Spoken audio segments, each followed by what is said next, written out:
असल्याशिवाय सत्याचे शोधन होत नाही. हे सूर्यप्रकाशा एवढे सत्य असून अगोदर कृती व नंतर शोधन होते. घरात चार भिंतीत राहून लेखणी चालून सत्याचे शोधन होत नाही. त्यासाठी प्रत्यक्षात त्याग म्हणजे स्वतःला गाडून घ्यावे लागते. लेखणीची धारदार ज्या माणूस सत्याचा शोध करून व्यक्त करण्यासाठी आपण सगळ्यांनी उभं राहून टाळ्यांच्या गजरात हनुमंत उपरे यांचा जोरदार असं स्वागत आणि सत्कार करायचा आपल्या सगळ्यांच्या वतीनं. ही आपल्या दृष्टीने अतिशय ऐतिहासिक अशी घटना आहे.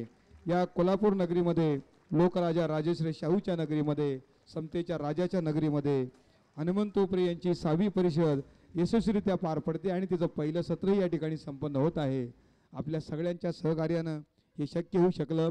आदरणीय भंते यांच्या उपस्थितीमध्ये माननीय मौर्य RR सर उपरे काकांचं सत्कार करताय. आपण सर्वांनी जोरदार टाळ्यांच्या गजरात काकांचा या ठिकाणी सत्कार होतोय. प्रचंड टाळ्यांच्या गजरात आपण हा त्याला अभिवादन करायचं आहे.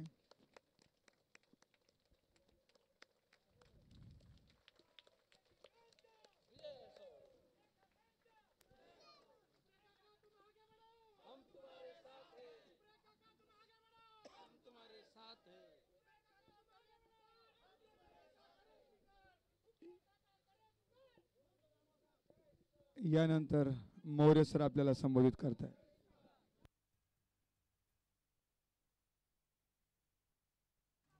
गौतम बुद्ध तथागत भगवान गौतम बुद्ध, शिवाजी महाराज, ज्ञासूर, भारत रत्न बाबा साहब अम्बेडकर, राष्ट्रपिता ज्योतिबा फूले, छत्रपति साहू जी महाराज, माता सावित्रीबाई फूले को नमन करते हुए आप लोगों को नमो बुद्धाय, जय भीम। आज बड़ा हर्ष का विषय है हमारे लिए। जैसा कि विगत 2 महीने पहले हमारी काका साहब उपरे साहब से हमारी मुलाकात हुई।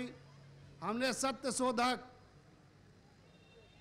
गोलमेज परिषद का कार्यक्रम इलाहाबाद में किया था 2 महीने पहले। उसमें उपरे साहब को आमंत्रित किया था, वहीं हमारी इनकी मुलाकात हुई थी। और नागपुर मैं 2-3 बार गोलमेज परिषद की सत्य शोधक की मीटिंग में जा चुका हूं। तो साथियों, आज गर्व का विषय है। मुझे बहुत अच्छा लगा उपरे साहब का वहाँ का भाषण, वहाँ का उनका सिद्धांत, बहुत कुछ है उनके अंदर। मैं झांक के देखा हूँ। जो मेरी सोच है वो उपरे साहब की सोच है। साथियों, हमने 2002 में भारतीय बुद्ध सेवा संस्थान की स्थापना किया था। तब से मैंने लक्ष्य बनाया था कि एक दिन जरूर वो आएगा जब भारतवर्ष दोबारा बुद्धमय हो जाएगा। उसके लिए हमको लक्ष्य बनाना है। चाहे 10 साल लगे, चाहे 40 साल लगे, हमारा लक्ष्य है कि एक दिन जो हम हजारों वर्ष पहले भारतवर्ष बुद्धिस्ट देश था, ये हिंदू के एजेंट इन लोगों ने हम लोगों को गुमराह करके जातियों में उसमें बांट करके हिंदू धर्म की स्थापना कर ली। तो साथियों, आज जितने भी ओबीसी हैं, सभी आज से हजार साल पहले ये सब बुद्धिस्ट ही थे। हम लोगों को अपने धर्म से हटाया गया। आज ओबीसी आप देख लीजिए, पंचशील में जो 5 सील हैं वो सबसे ज़्यादा सील आपको ओबीसी में ही मिलेगा, दूसरे में नहीं मिलेगा। तो हम पहले से ही बुद्धमय थे, लोगों ने हमको हटाया। आज हमें फिर से बुद्धमय बनना है और हमें अपने घर को लौटना है, ये सिद्धांत बनाना है। घर हम लौट चले, हम अपने घर को ही जा रहे हैं, दूसरे के घर को नहीं जा रहे हैं। लोगों ने हम लोग को बरगला करके दूसरी जगह पे ले गए। आज आप सोचिए, बाबा साहब अंबेडकर जैसे विद्वान लोग नहीं पैदा हुए होते तो शायद इस मंच से आप ओबीसी या किसी की बात उठाने लायक न रहते। आज उनकी देन है कि आज हम खुलेआम बोल सकते हैं। आरक्षण डाला उन्होंने कि किस तरीके से अपने लोगों को हम किस राह पे ले आकर के फिर बुद्धमय कर सकते हैं। इसलिए उन्होंने ऐसा बीड़ा लिया, इसलिए उन्होंने बौद्ध धर्म को अपनाया था। जहाँ एक समानता है, जहाँ पे आपको आज़ादी मिलती है, एक बुद्ध धर्म है जो आपको आज़ादी देती है, निर्भीक बनाती है, बहुत कुछ है। बुद्ध धर्म ही है एक जो आपको तत्कालिक लाभ भी देता है। आप बुद्ध धर्म को अपनाइए, तत्कालिक लाभ आपको मिलेगा उसका। हमको मिला है, बहुत से लोगों को मिला है। तो साथियों, तत्कालिक लाभ भी मिलेगा।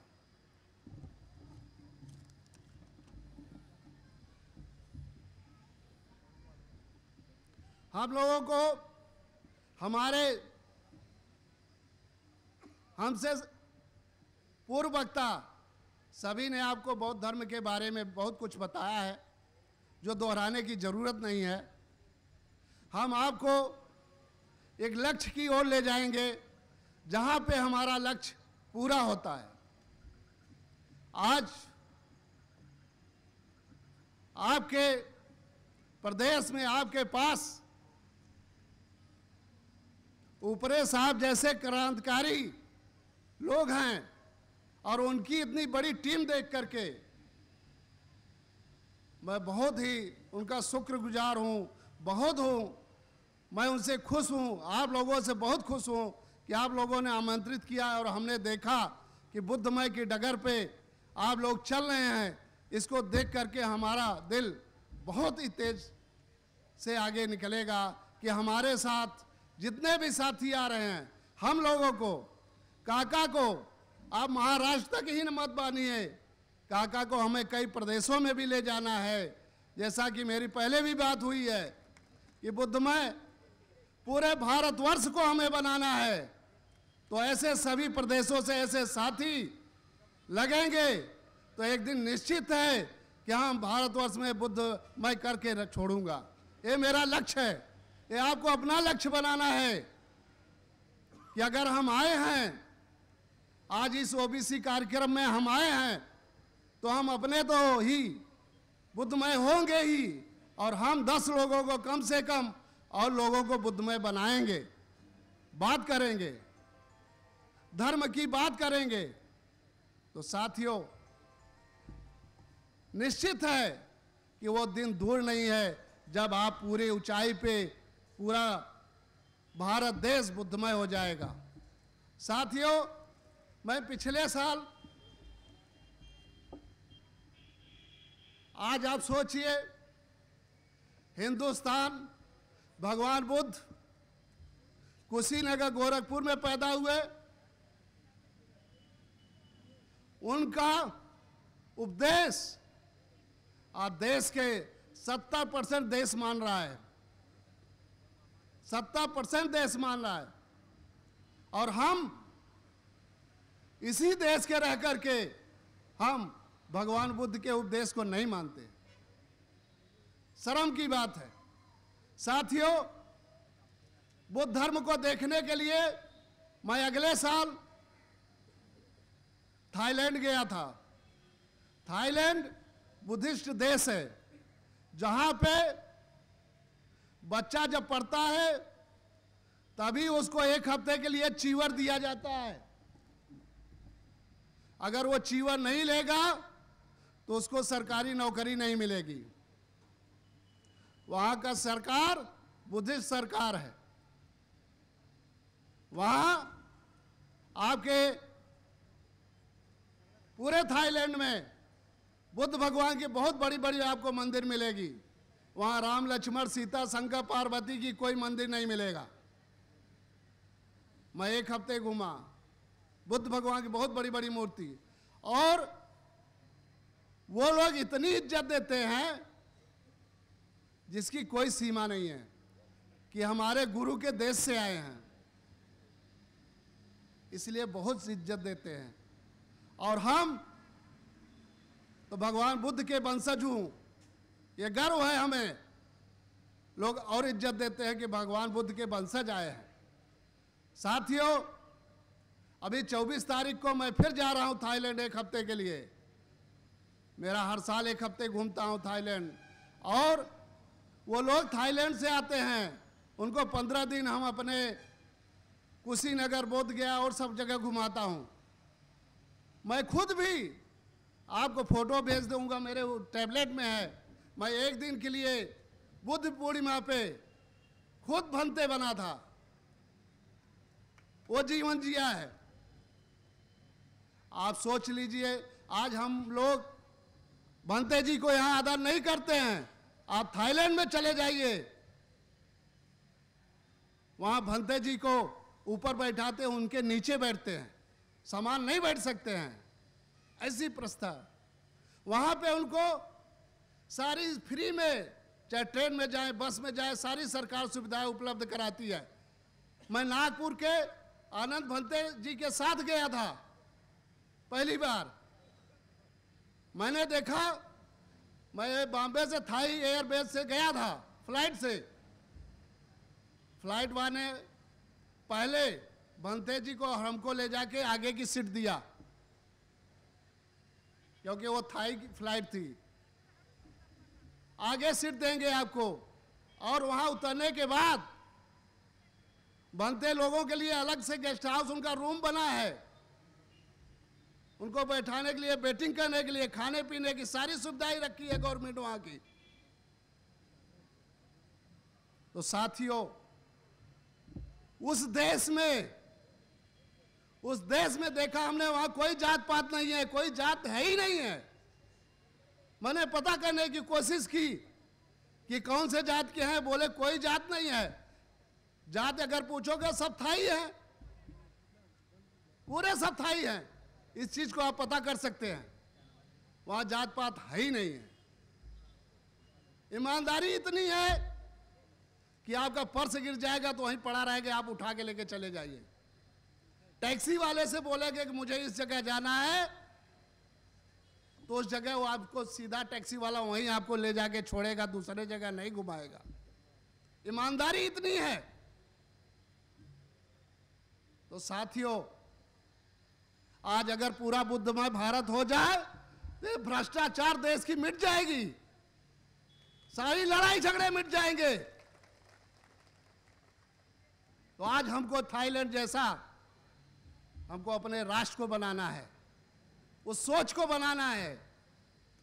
उसके लिए जो बहुत मैं उनका आदर सम्मान करता हूं, उनका ऋणी हूं, उपरे साहब का, जो ये आंदोलन उन्होंने चालू किया है, मैं उनको अपनी तरफ से जितनी भी मदद हो सकेगी हम इस आंदोलन को तेजी से देते रहेंगे। उनके लिए सारी सुविधाएं, आप लोगों को भी का फर्ज है कि उनके हाथ को मजबूत करिए हर तरीके से।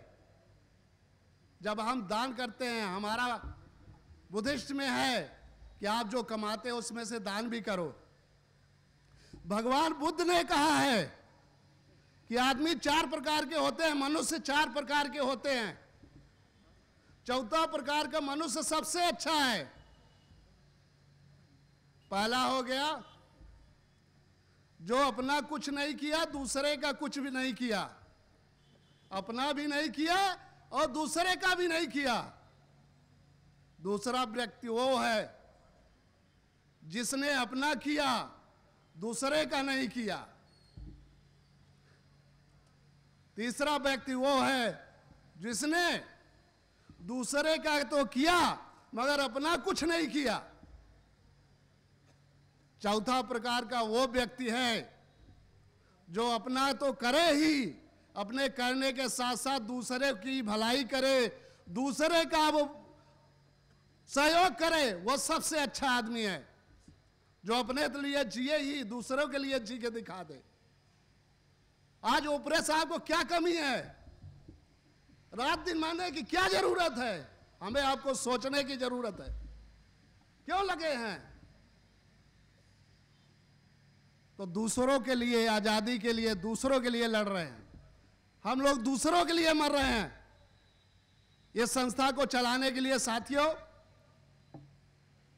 हमने कि मुझे मजबूती कहां से मिलेगी। मेरा लक्ष्य है, जब ने हमने बनाया अपने संस्थान को कि भारत को बुद्धमय बनाना है, मेरा लक्ष्य है। तब तक नहीं रुकेंगे जब तक बुद्धमय हो नहीं जाएगा। चाहे मेरे मरने के बाद भी हो, मेरे बच्चे आए तब हो, मगर हो के रहेगा। उस लक्ष्य को पाना है हमें, आपको। तो आप भी सोचिए, किस उम्मीद में कि हमारे रहते हुए हुआ तो ठीक है, नहीं हमारे बच्चे उसका राज करेंगे। आज हम आप किस लिए मर रहे हैं? अपने समाज, अपने बच्चों के लिए मर रहे हैं। तो उनके लिए सोचिए। आज दान कहा गया है, बुद्ध धर्म में दान करना सबसे बड़ी वो है। दान करना चाहिए हर आदमी को। अगर 10,000 रुपये महीना कमाता है तो 200 रुपये महीने कम से कम दान में देना चाहिए। गरीब बच्चे को पढ़ाइए, किसी को कुछ भी तरीके से दे दीजिए। आप पंडित जी को बड़े पुजारी करके वहां मंदिर में चढ़ा दोगे, क्या उससे कुछ मिलने वाला है? 100 करोड़ 500 करोड़ के आपका नोट रखा है वहां पे, उससे किसी गरीब का भला होगा? उससे कुछ नहीं होगा। साथियों, दान करिए। आपको कोई गरीब बच्चा है उसको पढ़ाइए, किसी तरीके उसको जो जरूरतमंद की चीज है उनको पढ़ाइए। साथियों, मेरा खुद वेबसाइट है भारतीय बुद्धा.com। आप जाएंगे तो उसमें बच्चों की लिस्ट मिलेगी पूरी। इस साल भी बुद्ध पूर्णिमा पे जब मैं भंते बना था तो 400 बच्चों को फीस कॉपी के साथ पढ़ा रहा हूं, जिसमें कि मेरा 4 लाख रुपए का योगदान दिया। वो साथियों, वो पैसा कहां से आएगा? मैंने चंदा नहीं किया। इसके लिए मैंने उपाय सोचा। 2002 में संस्था बनाई, उसके बाद 2007 में अपनी कंपनी रजिस्टर्ड की कि लोगों को रोजी रोटी दूंगा, उस कंपनी से संस्थान को चलाऊंगा। आज जो पानी पी रहे हैं, helping children of India fresco, ये आपका अपना प्रोडक्ट है, ये आपका है।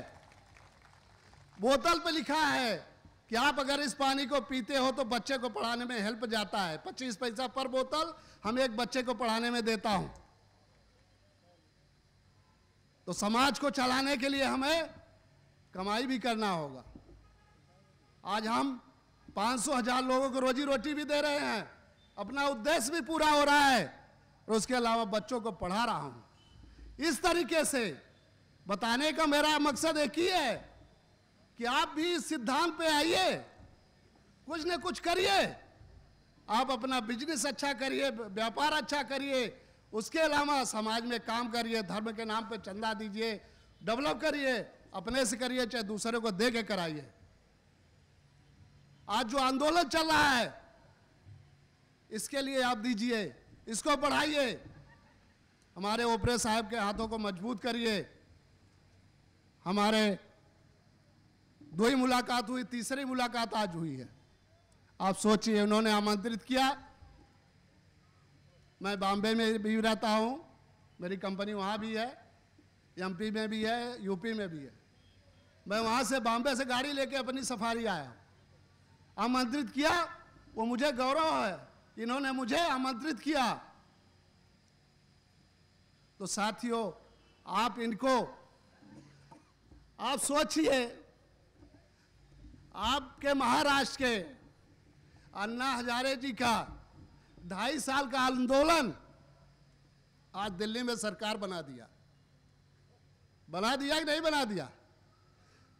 तो अन्ना हजारे से हमारे ऊपरे साहब किसी कीमत पे कम नहीं है। हमारा उम्मीद है कि हम लोगों का जो सोच है, ज्यादा नहीं, 15-20 साल में हम दिल्ली में पूरा बुद्धमय कर दूंगा, पूरे भारतवर्ष को बुद्धमय कर। इस तेजी से चलता रहा तो 15-20 साल से ज्यादा नहीं लगने वाला है। ये आपको लक्ष्य बनाना है। आज हम पूर्वजों का नाम लेते हैं, बाबा साहब अंबेडकर जिन्होंने किया है, आज समाज में नाम लिया जा रहा है। राष्ट्रपिता महात्मा फूले जी ने जो किया है, आज नाम लिया जा रहा है। इसी तरीके से हम लोगों के न रहने के बाद भी कोई नाम लिया जाएगा कि कोई हनुमंत राव उपरे जी, उपरे साहब ने ओबीसी को स्थापित किया था। तो साथियों, वो आप काम करेंगे तो जरूर निश्चित ऊपर जाएंगे। और इनके जितने भी साथी हैं, मैंने देखा सभी बहुत मेहनती हैं, पूरी टीम मेहनती है। हमने रघुनाथ महाले साहब को देखा हूं कि सर्विस करते हुए, जो कि सरकारी सर्विस करते हुए आप इतना समय दे रहे हैं समाज को, धर्म को, ये बहुत बड़ी चीज है। आपके पास बड़ी अच्छी टीम है, अच्छे लोग हैं जो बहुत सराहनीय है। कोल्हापुर और अदर सारे लोगों को मैं अपने तरफ से, अपनी संस्था की तरफ से बहुत बहुत उनका हार्दिक अभिनंदन और स्वागत करता हूं। कोल्हापुर की सारी जनता, जितने महाराष्ट्र से आए हैं, उनका सबका मैं हार्दिक स्वागत एवं अभिनंदन करता हूं। साथियों, हम लोगों को बहुत कुछ करना है। जो आपने सोचा है, जो बीड़ा उठाया है, हम लोगों को खाली थोड़ा सा काम करना है। आज आप यहां सुने, आज आपने समय दिया। हर आदमी अगर खाली 10 आदमी को कन्विंस करे महीने में, आज जो उनका आंदोलन दिल्ली में सरकार बना दिया, वो कैसे एक दूसरे को कन्विंस करते करते गए। आज आप हर एक आदमी 10 आदमी को कन्विंस एक महीने में करे तो 10 में 5 जरूर आ जाएगा, अपने धर्म में वापस आ जाएगा। क्योंकि हम उसी धर्म से थे। ये हिंदू धर्म के एजेंट लोगों ने अपना करने के लिए हम लोगों को विचलित कर दिया। तो हमको अपने ही रास्ते पे आना है। तो 10 को कन्विंस करेंगे तो 5 जरूर महीने में बढ़ेंगे। इस तरीके से अगर बढ़ते हैं तो दूर नहीं है, वो दिन दूर नहीं है कि हम 10 साल के अंदर ही भारत जो है पूरा बुद्धमय हो जाएगा। तो साथियों, समय बहुत हो गया है। मैं भी चाहूंगा कि उपरे साहब को ज़्यादा से ज़्यादा समय मिले और फिर हम भी सुने। और मैं इतना जरूर विश्वास कर रहा हूं कि हमारी जहां भी जरूरत पड़ेगी आपके आंदोलन में, मैं तन मन धन से आपके साथ हूं। आप आगे बढ़िए। हमारी बहुत बहुत शुभकामनाएं आपको हैं। जय बुद्ध, जय भारत, जय भीम। धन्यवाद मौर्य सर। एक वृक्ष होता तेजा समान, हिरवी हिरवी पाने आली तयाला छान, बुद्धाकडे जग हे वळे, भीमा तुझ्या जन्मामुळे, असं वामनदादा कर्डक म्हणाले होते। आणि खऱ्या अर्थानं आता बुद्धाकडे हे जग वळलेलं आहे। यानंतरचं आभार प्रदर्शन करण्यासाठी मी धनाजी कांबळे यांना विनंती करतो। आणि नंतर लागलीच दुसरे सत्र या ठिकाणी सुरू होणार आहे। मी मान्यवरांची नावं घेईन, त्यांनी मंचावर येऊन बसायचं आहे। धनाजी कांबळे या सत्राचं आभार प्रदर्शन व्यक्त करतायत। सावित्रीबाई फुले, अण्णाभाऊ साठे व इतर क्रांतीसूर्य यांना सप्रेम वंदन करतो। तर 6वी ओबीसी महापरिषद कोल्हापूर येथे साजरी होत आहे आणि या परिषदेचे उद्घाते आणि अध्यक्ष माननीय हनुमंतराव उपरे काका यांना व आपण सर्वांना मी सप्रेम जय भीम करतो। या परिषदेचे पहिले सत्र भरघोसरित्या आणि यशस्वीरित्या पार पडत आहे. आणि मित्रांनो, दुसऱ्या सत्राची सुरुवात होत आहे. पहिल्या सत्रामध्ये अध्यक्ष व उद्घाटक माननीय R Maurya sir, Anil Poddar sir, Maruti Kumbhar sir, Raghunath Mahale sir यांनी मार्गदर्शन केल्याबद्दल मी त्यांचे आभार मानत आहे. स्वागताध्यक्ष प्राचार्य बापूसाहेब माने सर यांनी फार चांगल्या प्रकारे विचार मांडले. त्याबरोबरच बाकीचे वक्ते मौर्य सर यांनी आता चांगल्या प्रकारे मार्गदर्शन केलं. आणि बाकीचे जे वक्ते या विचारमंचावर उपस्थित होते त्यांनी आपल्याला चांगल्या प्रकारे मार्गदर्शन करून बुद्धांचा मार्ग हा योग्य प्रकारे आपल्याला समजेल अशा भाषेमध्ये सांगितलेला आहे. त्याबद्दल मी त्यांचे हार्दिक आभार मानत आहे. त्याबरोबरच आपण सर्वांनी या कार्यक्रमाला उत्स्फूर्तरित्या इथं उपस्थिती दाखवल्याबद्दल मी आपणा सर्वांचे हार्दिक परिषदेतर्फे आणि करवीर निवासीतर्फे हार्दिक स्वागत करत आहे. आणि विचारमंचावर ज्येष्ठ विचारवंत राजाभाऊ ढाले सर आणि इतर प्रतिष्ठित व्यक्ती आहेत, त्यांचेही या परिषदेतर्फे मी आपणा सर्व हार्दिक स्वागत करत आहे. माझी एक विनंती आहे छोटीशी. कोल्हापूर परिसरामध्ये बरेचसे बुद्ध लेणी आहेत.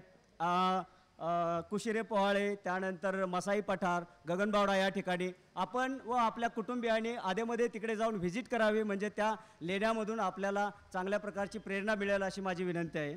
आणि अशा प्रकारे हा छोटासा आभाराचा कार्यक्रम संपवून मी दुसऱ्या सत्राला सुरुवात करावी अशी मी विनंती करत आहे सूत्रसंचालनालयाकडे. जय भीम, जय भारत, नमो बुद्धाय. मी यानंतर दुसरं सत्र सुरू होणार आहे. दुसऱ्या सत्राचे जे मान्यवर आहेत त्यांना मी विचारमंचावर आमंत्रित करतो. यामध्ये दुसऱ्या सत्राचे उद्घाटक बाबासाहेब वडगावकर, त्याचबरोबर आदरणीय हनुमंतजी उपरे, आयुष्यमान राजा ढाले साहेब, त्याचबरोबर डॉक्टर बाबूरावजी गुरव या मान्यवरांना मी विनंती करतो की त्यांनी विचारमंचावर येऊन बसायचं आहे. आणि लागलीच दुसऱ्या सत्राला या ठिकाणी सुरुवात होते आहे.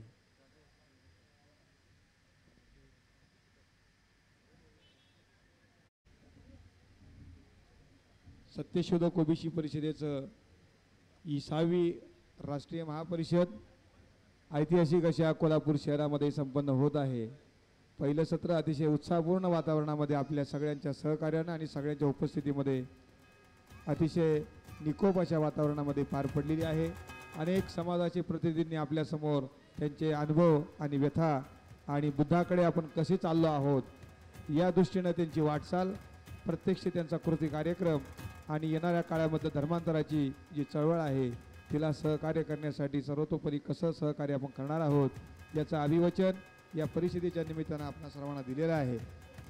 मित्र हो, या परिषदांच्या निमित्तानं आपल्या समाज बांधवांमध्ये, ओबीसी बांधवांमध्ये एक विचारांची घुसळण तयार झालेली आहे. आणि जी मनाची संभ्रम अवस्था होती ती उपरे काकांच्या या सर्व परिषदांची यशस्वी परिषदा बघता आपण निश्चितच भारत बौद्धमय होण्याच्या दृष्टीनं आपले पाऊल पुढे पडते आहे. आणि एक दिवस बाबासाहेब आंबेडकरांचं हे स्वप्न पूर्ण झाल्याशिवाय राहणार नाही अशी आपण खात्री करूया. दुसऱ्या सत्राचं उद्घाटन मान्यवरांनी केलेलं आहे. यामध्ये बाबासाहेब वडगावकर, आयुष्यमान राजाभाऊ ढाले, डॉक्टर बाबूरावजी गुरव आणि स्वतः उपरे काका या मान्यवरांच्या उपस्थितीमध्ये दुसऱ्या सत्राचं उद्घाटन झालेलं आहे.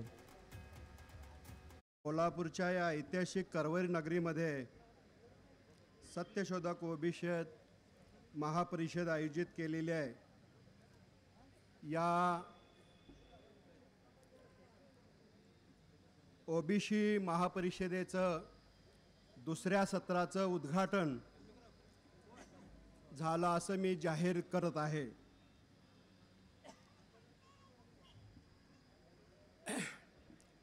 कोल्हापूर ही प्राचीन काळापासून बुद्ध नगरी आहे.